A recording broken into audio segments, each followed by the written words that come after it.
Hello friends, welcome to jobs in Telugu YouTube channel. Friends, మనకి వ్యవసాయ శాఖ నుండి 641 పోస్టులతోటి 10th క్లాస్ క్వాలిఫికేషన్ కలిగినటువంటి వారు అప్లై చేసుకునే విధంగా స్టేట్ వైజ్ వేకెన్సీస్ తోటి మనకు ఒక నోటిఫికేషన్ విడుదలైంది. సో దీనికి సంబంధించి చాలామంది అప్లికేషన్ ప్రాసెస్ వీడియో చేయమని చెప్పేసి అడిగారు. సో నేను మీకు కంప్లీట్ డీటెయిల్స్ ఈ వీడియోలో చెప్తాను ఎలా అప్లై చేయాలనేది. సో చివరి వరకు చూసి అప్లికేషన్ పెట్టుకోండి. సో వీడియో చూస్తున్న ప్రతి ఒక్కరు కూడా వీడియోని లైక్ చేసి ఛానల్ని సపోర్ట్ చేయండి. మీకు యూజ్ అయ్యే ప్రతి యూస్ఫుల్ ఇన్ఫర్మేషన్ మన ఛానల్ ద్వారా అందిస్తున్నాను. మీరు ఒక చిన్న లైక్ చేసి సపోర్ట్ చేస్తే చాలా ఎంకరేజింగ్గా ఉంటుంది. లైక్ చేయడానికి ఆలోచించొద్దు, దయచేసి లైక్ చేసి సపోర్ట్ చేయండి. అలాగే ఫస్ట్ టైం మన ఛానల్ విజిట్ చేస్తే సబ్స్క్రైబ్ చేసుకోండి. మన ఛానల్కి సంబంధించిన టెలిగ్రామ్ గ్రూప్ లింక్ని డిస్క్రిప్షన్లో ప్రొవైడ్ చేస్తాను. సో ప్రతి ఒక్కరు కూడా జాయిన్ అవ్వండి. ఫ్రెండ్స్, ఈ నోటిఫికేషన్ చూసిన తర్వాత ఈ పోస్టులు పర్మనెంట్ పోస్టులా టెంపరీ పోస్టులు అనేది చాలామందికి డౌట్ రావడం జరిగింది. సో కొంతమంది ఇవి టెంపరీ పోస్టులు అని చెప్పేసి కామెంట్ కూడా చేశారు. సో ఇక్కడ మనకి నోటిఫికేషన్ పీడిఎఫ్ యొక్క 24th పేజ్ ఒకసారి చూడండి. సో 24th పేజ్లో మనకి ఇక్కడ సిలబస్ కింద ఒక పాసేజ్ అయితే ఉంది. ఈ పాసేజ్లో మనకి క్లియర్గా మెన్షన్ చేశారు ఇవి పర్మనెంట్ పోస్టులు అని చెప్పడానికి ఈ పాసేజ్ మనకు ఒక క్లారిటీ అయితే ఇస్తుంది. The selected candidates will have to undergo 1 year on the job training అని చెప్పేసి మెన్షన్ చేశారు. 1 year పాటు మీరు జాబ్ ట్రైనింగ్కి మీరు ఆ పర్టికులర్ క్యాండిడేట్స్ సెలెక్ట్ అయినటువంటి క్యాండిడేట్స్ ట్రైనింగ్లోనికి వెళ్ళడం జరుగుతుంది. Which will be provided by the respective institutes to the selected candidates. After successful completion of the 1 year training a certificate to the effect will be provided by the director of the concern institute అని చెప్పేసి కూడా mention చేశారు. 1 year training complete అయిన తర్వాత ఆ particular concerned institute ఏదైతే ఉంటుందో వారు ఆ పర్టికులర్ క్యాండిడేట్స్కి ఒక సర్టిఫికేట్ కూడా ఇస్తారు. The selected candidate would be called as technical trainee. యాక్చువల్గా మనకి ఈ పోస్టులు కూడా టెక్నీషియన్కి సంబంధించినటువంటి పోస్టులు. సో ఆ పర్టికులర్ సెలెక్ట్ అయినటువంటి క్యాండిడేట్ టెక్నికల్ ట్రైనీగా పిలవడం జరుగుతుందని మెన్షన్ చేశారు. During the training period of training technical trainees may be allowed to avail institute facilities like transport, అలాగే క్యాంటీన్, డిస్పెన్సరీ, లైబ్రరీకి సంబంధించినటువంటి ఫెసిలిటీస్ కూడా మీకు అవైలబిలిటీలోకి వస్తాయి. అవి మీరు యూజ్ చేసుకోవచ్చు. During the training they will not be entitled for any kind of leave అని చెప్పేసి కూడా మెన్షన్ చేశారు. ట్రైనింగ్ పీరియడ్లో మీకు ఎటువంటి లీవ్ కూడా ఉండదు. ఇంకా regular appointment against the post of technician T1 will be done after successful completion of the 1 year training at the concern institute అని చెప్పేసి కూడా మెన్షన్ చేయడం జరిగింది. మిమ్మల్ని టెక్నీషియన్ T1 కింద ఈ పోస్టులకి సంబంధించినటువంటి డెసిగ్నేషన్ ఏదైతే ఉందో టెక్నీషియన్ T1 కింద మిమ్మల్ని రెగ్యులర్ అపాయింట్మెంట్ కింద ఎప్పుడు తీసుకుంటారు అంటే ఈ 1 yearకి సంబంధించినటువంటి సక్సెస్ఫుల్ ట్రైనింగ్ మీరు ఎప్పుడైతే కంప్లీట్ చేస్తారో అప్పుడే ఆ పర్టికులర్ కన్సర్న్ ఇన్స్టిట్యూట్ వాళ్ళు మిమ్మల్ని రెగ్యులర్ అపాయింటీస్గా తీసుకోవడం జరుగుతుంది. ఓకే, ఇంకొక పాయింట్ వచ్చేసి the period of training may be extended by a maximum period of 6 months if he or she fails to complete the training successfully within the period of 1 year అని చెప్పేసి mention చేశారు. First year మనకి ఏదైతే first ఆ particular క్యాండిడేట్స్ని 1 year training పాటు ఎప్పుడైతే తీసుకుంటారో ఆ పర్టికులర్ 1 year ట్రైనింగ్లో కనుక మీరు ఆ పర్టికులర్ క్యాండిడేట్స్ 1 year ట్రైనింగ్ సక్సెస్ఫుల్గా కంప్లీట్ చేయకపోతే వారికి ఇంకొక 6 months ట్రైనింగ్ అనేది సక్సెస్ఫుల్ చేయనటువంటి క్యాండిడేట్స్కి ఇంకొక 6 months ట్రైనింగ్ అనేది ఎక్స్టెండ్ చేయడం జరుగుతుందని మెన్షన్ చేయడం జరిగింది.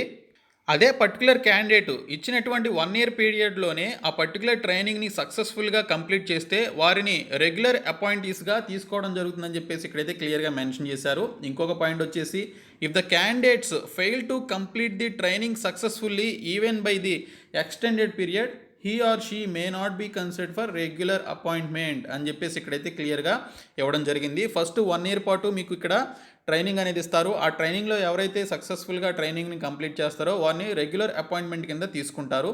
If in case regular appointment కింద మీరు తీసుకోవడానికి సంబంధించి 1 year ట్రైనింగ్ పీరియడ్ని మీరు సక్సెస్ఫుల్గా కంప్లీట్ చేయకపోతే మీకు మరొక 6 months ట్రైనింగ్ అనేది ఎక్స్టెండ్ చేయడం జరుగుతుంది. ఆ 6 months ట్రైనింగ్లో కూడా ఎవరైతే సక్సెస్ఫుల్గా ఆ పర్టికులర్ ట్రైనింగ్ని కంప్లీట్ చేయలేదో వారిని దీనికి సంబంధించి రెగ్యులర్ అపాయింట్మెంట్స్ కింద కన్సిడర్ చేయడం జరగదని చెప్పేసి ఇక్కడైతే క్లియర్గా మెన్షన్ చేశారు. ఇది మనకి నోటిఫికేషన్ పీడిఎఫ్లో 24th పేజ్లో ఉంటుంది, మీరు చూసుకోవచ్చు. సో క్లారిటీ వచ్చింది కదా. ఇప్పుడు అప్లికేషన్ ప్రాసెస్ చూద్దాము. ఫ్రెండ్స్, మీరు అప్లికేషన్ పెట్టుకోవడానికి సంబంధించిన అఫీషియల్ వెబ్సైట్ ఇది. సో ఈ నెల 18వ తేదీ నుంచి అంటే ఈ రోజు నుంచి జనవరి 10వ తేదీలోపు మీరు అప్లికేషన్స్ అయితే సబ్మిట్ చేయాల్సి ఉంటుంది. సో ఇక్కడ మనం క్రిందకి వస్తే మనకి ఇక్కడ ఒక చెక్ బాక్స్ అనేది ఉంటుంది. ఈ చెక్ బాక్స్పై క్లిక్ చేసి మీరు ఇక్కడ దీనికి సంబంధించి ఫస్ట్ రిజిస్ట్రేషన్ అయితే చేసుకోవాలి. రిజిస్ట్రేషన్ కంప్లీట్ అయిన తర్వాత లాగిన్ అయ్యి మీరు లాగిన్కి సంబంధించిన డీటెయిల్స్ ఇచ్చినట్లయితే ఫర్దర్ అప్లికేషన్ ప్రాసెస్ అయితే రావడం జరుగుతుంది. ఫస్ట్ ఇక్కడ ప్రొసీడ్ టు రిజిస్టర్ అనేటువంటి ఆప్షన్పై క్లిక్ చేస్తే ఈ విధంగా మనకి పేజ్ అనేది లోడ్ కావడం జరుగుతుంది. లోడ్ అయిన తర్వాత ఈ విధంగా ఇన్స్ట్రక్షన్స్ అయితే చూపిస్తుంది.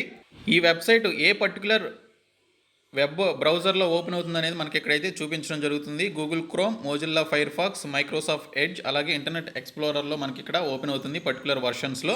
ఇక్కడ చూసినట్లయితే ఫ్రెండ్స్ మీరు ఇక్కడ దీనికి సంబంధించినటువంటి అప్లికేషన్కి సంబంధించిన రిజిస్ట్రేషన్ కంప్లీట్ చేసి ఇక్కడ సబ్మిట్ పై క్లిక్ చేస్తే మీకు సంబంధించినటువంటి యూజర్ ఐడి పాస్వర్డ్ అనేది రావడం జరుగుతుంది. సో ఫస్ట్ మీరు ఇక్కడ చూసినట్లయితే ఏ పోస్ట్కి అప్లై చేస్తున్నారు అనేది మీరు ఇక్కడ సెలెక్ట్ చేసుకోవాల్సి ఉంటుంది. ఇక్కడ మనకి టెక్నీషియన్ అని చెప్పేసి ఉంది కదా, సో ఇది మీరు సెలెక్ట్ చేసుకోవాల్సి ఉంటుంది. తర్వాత చూసుకున్నట్లయితే క్యాండిడేట్కి సంబంధించిన నేము, మీ యొక్క మొబైల్ నెంబర్ ఇవ్వాలి. అలాగే అదే మొబైల్ నెంబర్ని కన్ఫర్మ్ చేసుకోవాల్సి ఉంటుంది. తర్వాత మీ యొక్క ఈమెయిల్ ఐడి ఇచ్చి అదే ఈమెయిల్ ఐడిని మీరు కన్ఫర్మ్ చేసుకొని ఇక్కడ క్యాప్చా కోడ్ అనేది ఎంటర్ చేయాల్సి ఉంటుంది. ఎంటర్ చేసిన తర్వాత సబ్మిట్ పై క్లిక్ చేసిన వెంటనే మీరు ఇచ్చినటువంటి మొబైల్ నెంబర్కి యూజర్ ఐడి పాస్వర్డ్ అనేది వస్తుంది. అలాగే ఇక్కడ మీకు టాప్లో కూడా మీ యొక్క యూజర్ ఐడి అనేది చూపించడం జరుగుతుంది. నేను రిజిస్టర్ చేసుకున్నాను, నాకు యూజర్ ఐడి పాస్వర్డ్ అనేది రావడం జరిగింది. నేను ఇక్కడ క్లిక్ హియర్ టు లాగిన్ అనేటువంటి ఆప్షన్పై క్లిక్ చేసి నేను లాగిన్ అయ్యి దీనికి సంబంధించిన ఫర్దర్ అప్లికేషన్ ప్రాసెస్ని కంప్లీట్ చేస్తాను. సో మీకు ఎస్ఎంఎస్ ద్వారా వచ్చినటువంటి యూజర్ ఐడి పాస్వర్డ్ని మీరు ఇక్కడ ఎంటర్ చేయాల్సి ఉంటుంది. ఎంటర్ చేసిన తర్వాత ఈ క్యాప్చా కోడ్ని ఎంటర్ చేసి లాగిన్ అయినట్లయితే మీకు అప్లికేషన్ ఫామ్ అయితే ఓపెన్ కావడం జరుగుతుంది. డీటెయిల్స్ ఇచ్చి లాగిన్ అయిన తర్వాత మనకి ఈ విధంగా ఓపెన్ అవుతుంది. ఇక్కడ click here to fill application form అని చెప్పేసి ఉంటుంది. దీనిపైన క్లిక్ చేసి మీరు అప్లికేషన్ అయితే కంప్లీట్ చేయాలి, ఇన్క్లూడింగ్ పేమెంట్ కూడా సబ్మిట్ చేసి. నేను ఆ particular click here to application form అనేటువంటి ఆప్షన్పై క్లిక్ చేస్తే ఈ విధంగా మనకి లోడ్ అవ్వడం జరుగుతుంది. లోడ్ అయ్యి మనకి ఇక్కడ ఇన్స్ట్రక్షన్స్ అయితే చూపిస్తుంది అనమాట. సో స్టార్ సింబల్స్ ఉన్నటువంటి ఫీల్డ్స్ అన్నీ కూడా మ్యాండేటరీ ఫీల్డ్స్, అవన్నీ కూడా మీరు ఫిలప్ చేయాల్సి ఉంటుంది. సో ఇక్కడ దీనికి సంబంధించినటువంటి అప్లికేషన్ ఫామ్ ఈ విధంగా ఓపెన్ కావడం జరుగుతుంది. సో మీకు వచ్చినటువంటి ఈ యొక్క అప్లికేషన్కి సంబంధించినటువంటి నెంబర్ ఆటోమేటిక్గా ఇక్కడ మనకి ప్లేస్ అవుతుంది. అలాగే మీరు ఏ పోస్ట్కి అప్లై చేస్తారనేది కూడా ఇక్కడ ఆటోమేటిక్గా ప్లేస్ అవుతుంది.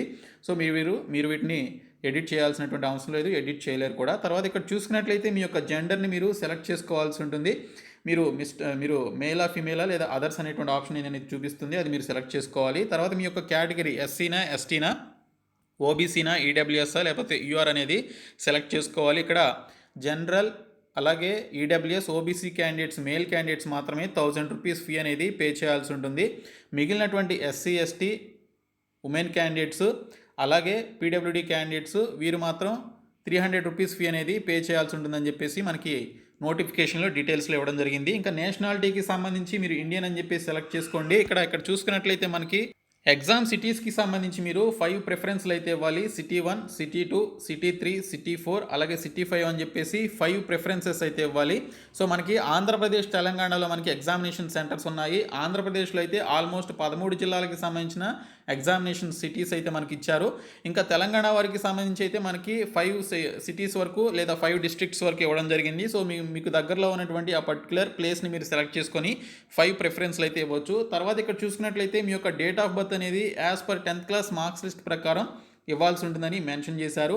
అది ఇచ్చిన వెంటనే మీ యొక్క ఏజ్ అనేది జనవరి 10th నాటికి ఎంత ఉందనేది మీకు ఇక్కడ చూపిస్తుంది అనమాట. ఎన్ని ఇయర్స్, ఎన్ని మంత్స్, ఎన్ని డేస్ అనేది మీకైతే చూపించడం జరుగుతుంది.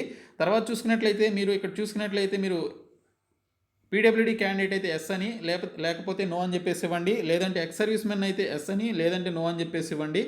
అలాగే ఆర్యుఏ ఎంప్లాయీ ఆఫ్ ఐసీఏఆర్ అని చెప్పేసి అడుగుతున్నారు. ఎస్ అయితే ఎస్, నో అయితే నో అని చెప్పేసి ఇచ్చి ఇక్కడ సేవ్ అండ్ నెక్స్ట్ పై క్లిక్ చేయాల్సి ఉంటుంది. ఆ పర్టికులర్ ఆప్షన్పై క్లిక్ చేసిన తర్వాత మీరు ఫర్దర్ అప్లికేషన్ ప్రాసెస్లోనికి వస్తారు. ఇక్కడ మీ యొక్క ఫాదర్ నేమ్, మదర్ నేమ్ అనేది as per 10th class marks list ప్రకారం ఇవ్వండి. తర్వాత మీకు సంబంధించి ఇక్కడ చూసుకున్నట్లయితే మీ యొక్క అడ్రస్ అనేది మీరు ఇక్కడ ఇవ్వాల్సి ఉంటుంది. సో ఇక్కడ అడ్రస్ లైన్లో మీరు ఇవన్నీ కూడా మెన్షన్ చేసి మీ కంట్రీ సెలెక్ట్ చేసుకోవాలి, స్టేట్ సెలెక్ట్ చేసుకోవాలి, పిన్ కోడ్ ఎంటర్ చేయాలి. అలాగే మీకు సంబంధించినటువంటి సిటీ అనేది సెలెక్ట్ చేసుకోవాలి. తర్వాత మీరు పైన ఇచ్చినటువంటి యొక్క అడ్రస్, పర్మనెంట్ అడ్రస్ రెండు సేమ్ అయినట్లయితే ఎస్ అని, లేదంటే నో అనేటువంటి ఆప్షన్ సెలెక్ట్ చేసుకోవాల్సి ఉంటుంది. ఎస్ సెలెక్ట్ చేసుకుంటే పైన ఇచ్చినటువంటి డీటెయిల్సే మీకు ఇక్కడ క్రిందకి రావడం జరుగుతుంది. తర్వాత చూసుకున్నట్లయితే మీరు ఇక్కడ సేవ్ అండ్ నెక్స్ట్ పై క్లిక్ చేసి మీరు ఫర్దర్ అప్లికేషన్ ప్రాసెస్లోనికి వెళ్తారు. థర్డ్ స్టెప్లోనికి రావడం జరుగుతుంది. ఇక్కడ చూసుకున్నట్లయితే మీకు సంబంధించిన క్వాలిఫికేషన్కి సంబంధించిన డీటెయిల్స్ అయితే ఇవ్వాలి. సో ఇక్కడ చూసుకున్నట్లయితే 10th క్లాస్కి సంబంధించి మీరు ఏ బోర్డులో చదువుకున్నారు, అలాగే మీరు చదువుకున్నటువంటి స్కూల్ నేమ్ ఏంటి, అలాగే మీరు ఏ ఇయర్లో పాస్ అవుట్ అయ్యారు, ఓకే, ఏ ఇయర్లో పాస్ అయ్యారు అనేది ఇక్కడ మెన్షన్ చేయాలి. అలాగే మీకు సంబంధించి వచ్చినటువంటి పర్సంటేజ్ ఆఫ్ మార్క్స్ అనేవి మీరు ఇక్కడ ఎంటర్ చేయాల్సి ఉంటుంది. మీకు గ్రేడ్ పాయింట్స్లో ఉన్నా కూడా వాటిని మీరు పర్సంటేజ్లోకి మార్చుకొని ఇక్కడ పర్సంటేజ్లో మీరు ఎంటర్ చేయాల్సి ఉంటుంది. సో ఇక్కడ చూసుకున్నట్లయితే మీ యొక్క బోర్డు మీ యొక్క సర్టిఫికేట్స్లో మార్క్స్ లిస్ట్ పైన టాప్లో ఉంటుంది. ఆ బోర్డు నేమ్ని ఎంటర్ చేయండి. తర్వాత మీకు సంబంధించిన స్కూల్ జెడ్పీహెచ్ఎస్ స్కూలా లేకపోతే మీరు ప్రైవేట్ స్కూల్ అయితే ప్రైవేట్ స్కూల్కి సంబంధించిన నేమ్ని మెన్షన్ చేయండి. ఏ ఇయర్లో పాస్ అయ్యేది మెన్షన్ చేసి పర్సంటేజ్ ఇవ్వండి. సో ఇవి మనకి 10th క్లాస్కి సంబంధించి మనకి క్వాలిఫికేషన్ మీద నోటిఫికేషన్ వచ్చింది కాబట్టి 10th బేస్ డీటెయిల్స్ అయితే ఇవ్వాలి. ఇవన్నీ మ్యాండేటరీ ఫీల్డ్స్. తర్వాత ఇంటర్మీడియట్కి సంబంధించిన డీటెయిల్స్ ఇవ్వాలనుకుంటే ఇవ్వచ్చు, ఇవి మ్యాండేటరీ కాదు. తర్వాత డిగ్రీకి సంబంధించి పీజీకి సంబంధించి ఈ డీటెయిల్స్ అన్నీ కూడా మీరు ఇవ్వచ్చు. అది మీ ఇష్టం, లేదా వదిలేసేయచ్చు, ప్రాబ్లం ఏమీ ఉండదు. ఇవి మ్యాండేటరీ కాదు. తర్వాత ఇక్కడ సేవ్ అండ్ నెక్స్ట్ పై క్లిక్ చేస్తే ఫర్దర్ ప్రాసెస్లోనికి వెళ్తాం. ఇంకా ఫైనల్గా మీరు ఇక్కడ పేమెంట్ ఆఫ్ ఫీకి సంబంధించి రావడం జరుగుతుంది. సో ఎవరైతే ఎస్సీ ఎస్టీ అలాగే పీడబ్ల్యూడీ క్యాండిడేట్స్ ఉమెన్ క్యాండిడేట్స్ ఎవరైతే దీనికి సంబంధించి అప్లై చేస్తారో వారికి 300 చూపిస్తుంది ఇక్కడ. అదే మీరు ఓబీసీ కానీ ఓసీ కానీ లేదా ఈడబ్ల్యూఎస్ కానీ మేల్ క్యాండిడేట్స్ అయినట్లయితే మీకు ఇక్కడ 1000 రూపీస్ ఫీ అనేది చూపించడం జరుగుతుంది. సో 1000 రూపీస్ ఫీ వాళ్ళైతే పే చేయాలి. తర్వాత మీరు ఇక్కడ అప్లోడ్ చేయాల్సినటువంటి డాక్యుమెంట్స్ వచ్చేసి మీకు సంబంధించిన పాస్పోర్ట్ సైజ్ ఫోటోగ్రాఫ్ అనేది అప్లోడ్ చేయాల్సి ఉంటుంది. Not more than 3 weeks old అని చెప్పేసి మెన్షన్ చేశారు. అంటే మీరు 3 వారాల లోపు తీసుకున్నటువంటి ఫోటో అయి ఉండాలి. అంతకు మించి ఎక్కువ ఉన్నట్లయితే తర్వాత ఫర్దర్ రిక్రూట్మెంట్ ప్రాసెస్లో రిజెక్ట్ చేసే అవకాశం ఉంటుంది. కాబట్టి మీరు ఫ్రెష్గా ఒక ఫోటో అనేది దిగి దానికి సంబంధించి మీరు పాస్పోర్ట్ సైజ్ ఫోటోగా మార్చుకొని ఇక్కడ అప్లోడ్ చేయండి. సో తర్వాత చూసుకున్నట్లయితే మీ యొక్క స్కాన్డ్ సిగ్నేచర్ ఒక సిగ్నేచర్ చేసి దాన్ని స్కాన్ చేసుకొని ఇక్కడ అప్లోడ్ చేయాల్సి ఉంటుంది. తర్వాత మీకు సంబంధించినటువంటి 10th క్లాస్ మార్క్స్ లిస్ట్ అనేది మీరు ఇక్కడ అప్లోడ్ చేయాల్సి ఉంటుంది. తర్వాత మీకు సంబంధించిన క్యాస్ట్ సర్టిఫికేట్ ఎవరైతే ఎస్సీ ఎస్టీ అని చెప్పేసి పెట్టుకుంటారో వారు దీనికి సంబంధించి ఓబీసీకి సంబంధించి అలాగే ఈడబ్ల్యూఎస్కి సంబంధించి వారి యొక్క క్యాస్ట్ సర్టిఫికేట్ అనేది ఇక్కడ అప్లోడ్ చేయాల్సి ఉంటుంది. సో ఇవన్నీ చూసిన తర్వాత అవన్నీ అప్లోడ్ చేసిన తర్వాత ఫీ పేమెంట్ కూడా మీరు చేసిన తర్వాత దీనికి సంబంధించి ఇక్కడ క్యాప్చా కోడ్ అనేది అడుగుతుంది. మీరు ఈ యొక్క క్యాప్చా కోడ్ని ఎంటర్ చేసి ఐ అగ్రీ అనేటువంటి ఆప్షన్పై క్లిక్ చేసి ప్రివ్యూ చూసుకోవాల్సి ఉంటుంది. ప్రివ్యూ చూసుకొని దీనికి సంబంధించినటువంటి ఈ యొక్క డీటెయిల్స్ కరెక్ట్గా ఉన్నాయా లేదని ఒకసారి చూసుకోండి. సబ్మిట్ చేసిన తర్వాత ఎడిట్ చేయడం కుదరదు. ఎడిట్ ఆప్షన్ కూడా మీకు ఇవ్వరు. కాబట్టి ఒకసారి చూసుకొని దీనికి సంబంధించి సబ్మిట్ అయితే చేయండి. సబ్మిట్ చేసిన తర్వాత లేదా ప్రివ్యూ చూసుకున్న తర్వాతే మీకు దీనికి సంబంధించినటువంటి పేమెంట్ చేసేటువంటి ఆప్షన్ అయితే రావడం జరుగుతుంది. మీరు ఆన్లైన్ పేమెంట్ ద్వారా పేమెంట్ అయితే చేసేసేయచ్చు. సో 300 అయినా 1000 రూపీస్ అయినా మీరు ఫీ పేమెంట్ అనేది చేసేసి సబ్మిట్ చేస్తే మీకు అప్లికేషన్ ఫామ్ అనేది రావడం జరుగుతుంది. ఫైనల్గా మీ యొక్క ప్రింట్ తీసుకునే విధంగా మీకు అప్లికేషన్ ఫామ్ అయితే సబ్మిట్ చేసినట్లు వస్తుంది. కాబట్టి ప్రతి ఒక్కరు కూడా జాగ్రత్తగా అప్లై చేయండి. చివరిగా ప్రివ్యూ అనేటువంటి ఆప్షన్పై క్లిక్ చేసి చూసుకొని అన్నీ కరెక్ట్గా ఉంటే చూసుకొని లేదా ఎడిట్ చేసుకొని దీనికి సంబంధించి సబ్మిట్ అయితే చేయండి ఫీ పేమెంట్ చేసి. ఇది అప్లికేషన్ ప్రాసెస్కి సంబంధించిన డీటెయిల్స్. సో ప్రతి ఒక్కరు కూడా ఈ వీడియోని మీ ఫ్రెండ్స్కి షేర్ చేయండి. మన ఛానల్ సబ్స్క్రైబ్ చేయండి. Thank you so much guys.